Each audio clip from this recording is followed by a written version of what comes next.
Why do you see DRM as an issue?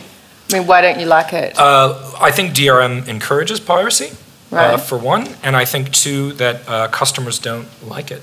So I think that's I think that it portrays the industry poorly in the eyes of customers, and I think it makes them more likely to pirate material because they see publishers as hoarding their content and not trusting consumers to use it. So I think it has a negative public impact beyond its use. And I would add to that two things. One, there's so far no hard evidence that applying DRM to digital products, ebooks or music or film, decreases piracy. But what we do know that it absolutely does is drive up the costs. So it adds costs for publishers. It can be quite expensive because it's proprietary software, which means it also passes additional costs on down to the consumer as well. And the problem as well, to be honest, is that, I mean, first of all, in terms of book piracy, if you're talking about popular titles, they're already out there. Whether or not they have DRM, they absolutely are. And you might disagree with this in particular, but I think part of the problem with piracy for books is that ebooks in general are too expensive. Once the prices come down to a level that consumers are willing to pay for and happy to pay for, the people who want to buy books will buy them. They won't pirate them. So. I actually agree. I agree that ebooks are too expensive. I mean, I don't think anyone would want to buy an ebook for $34.95, which is, a trade paperback. It's crazy. But I don't necessarily agree about the DRM because I think that it's actually important to have different territories, not just for for the author and for them to be able to earn an income, but for sort of cultural differences. And, particularly I think a big argument in the parallel importation debate as well was about the, to keeping our culture and how we protect that. And a lot of that was to do with the Americanisation of language and things like that. So I think there is other advantages to having territorial rights. I just want to maybe make a distinction because I think we're actually talking about two separate concepts. The phrase DRM tends to be a term that's used to describe a set of technical copy prevention mechanisms that you apply to goods. So they're the things that are supposedly designed to stop you from hacking it or try to make it harder for consumers to rip off the content and put it online and share it and those sorts of things. Territorial rights and territoriality around digital content is, I think, a separate It's still part of the DRM though, because you have to have DRM that protects the territories. Not necessarily. No, a lot of time that's set through by the the digital retailer. asset distributor. You decide which territories you'll sell it in. So it doesn't have to be applied to the file.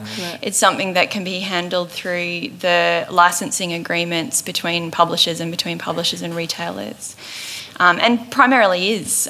So, for example, just a few weeks ago, Waterstones in the UK announced that they were no longer selling any ebooks to any customers who are not from the UK because they could not guarantee to their publishers who were providing their titles that they weren't breaching the territorial licensing agreements that were in place for those titles.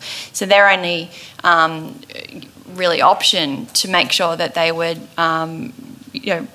basically observing the licenses that they have was to only sell to UK customers. And the thing, my contribution to the issues about territoriality are that there's absolutely a real value in local content, local voice, and preserving the kinds of works we might publish for a market based on what the readers in those markets want to receive. But when you are a reader or a consumer of any digital products in a digital marketplace, you're in a global marketplace, and suddenly the walls that used to separate those territories become transparent. So you can look across to another part of the world and see what everybody else gets to consume in that part of the world and the price that they get to consume it for. So if you're an Australian customer, for example, and you really, really want a work that you know is out there in ebook format, is being sold perhaps in the Kindle store in the United States or the UK, but you can't have it because there isn't a local edition available. It's very frustrating for consumers to feel as though they're being denied something that not only they want, but they're willing to pay good money for.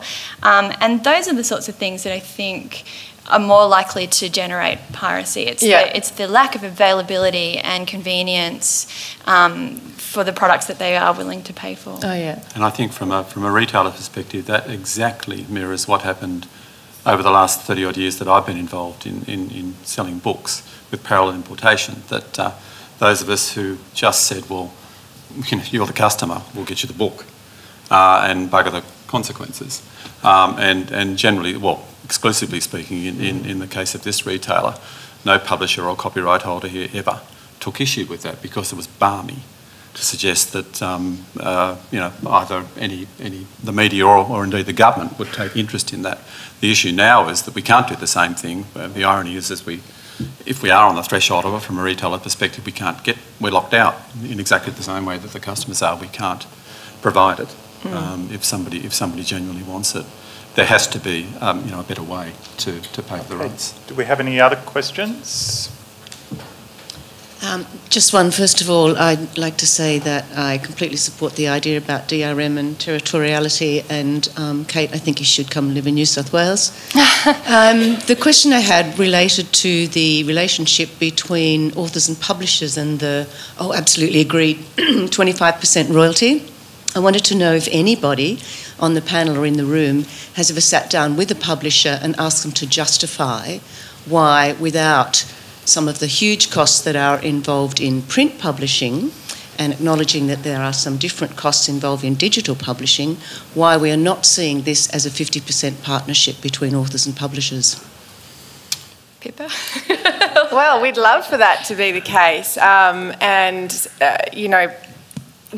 think after having come back from New York recently and talking to a lot of agents there, the universal response is that 25% is too low.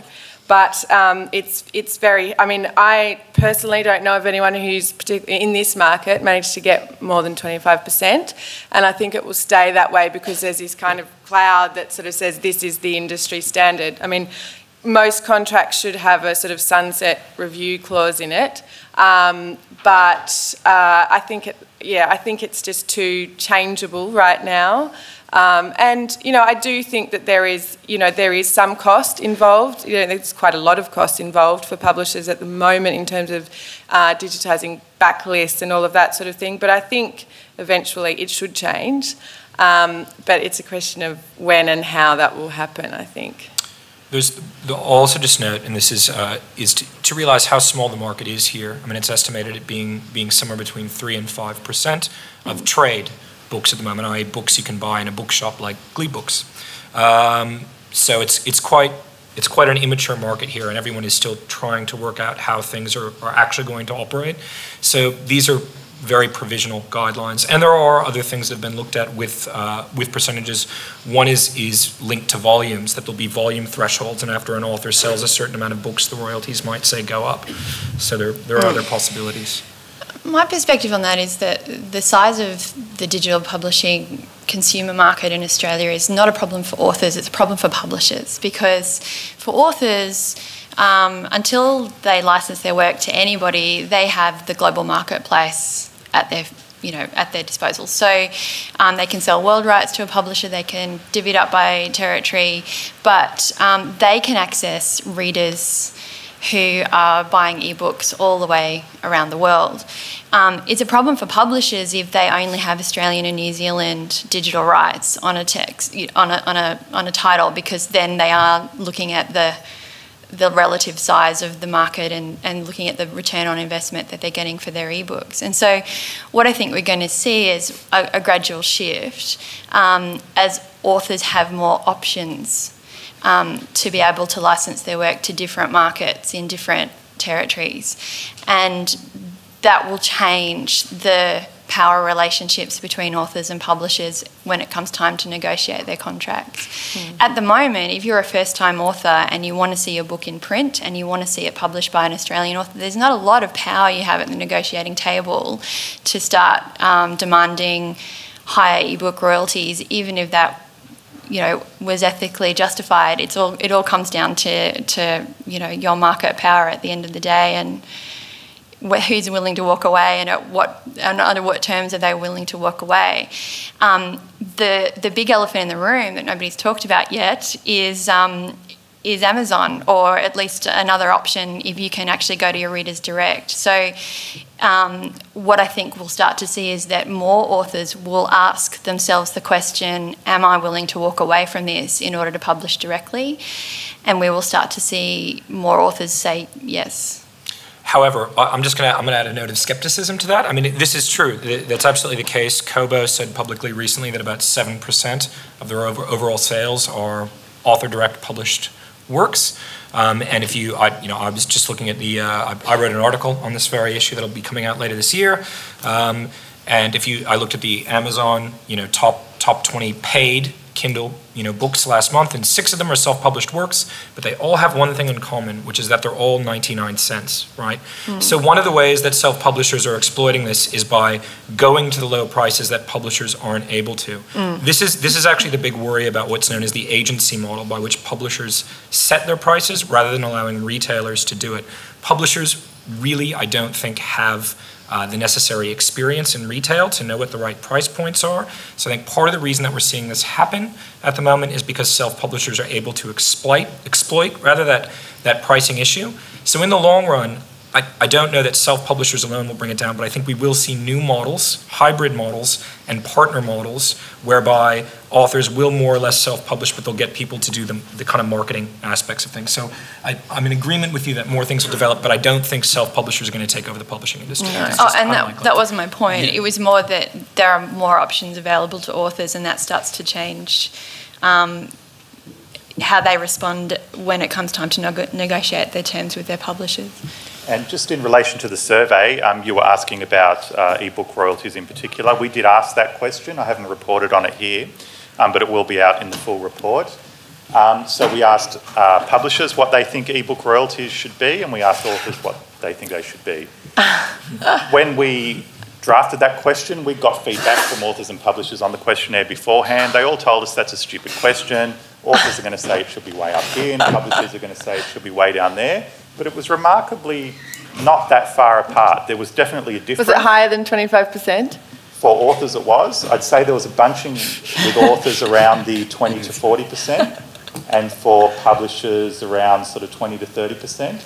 But there were very few authors who thought it should be more than 50%, which I found interesting. So that's our feedback from the survey there.